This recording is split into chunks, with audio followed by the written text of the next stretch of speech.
Welcome to Kenton Teaches. Enjoy the video. You start by preparing Apple Wallet so payments will be secure and quick.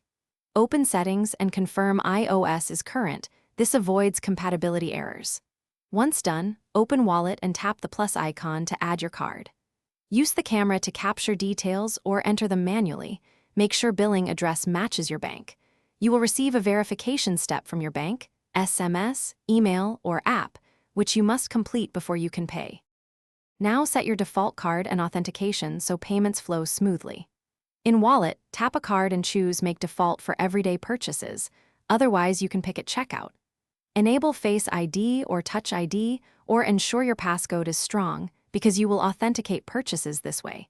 This balances speed and security. If you use transit often, enable Express Transit for qualifying cards so you can tap without authenticating each time. Also confirm merchants, accept contactless payments before relying on Apple Wallet. To pay in store, hold the top of your iPhone near the contactless reader until you see Done and a check mark. Authenticate with Face ID, Touch ID, or passcode if requested. For apps or websites, choose Apple Pay at checkout and confirm the transaction the same way, then tap to complete. If a payment fails, try restarting your iPhone, re-adding the card, or checking for bank limits or pending verifications. If problems persist, contact your card issuer for resolution. Thanks for watching. Please subscribe if this video was helpful.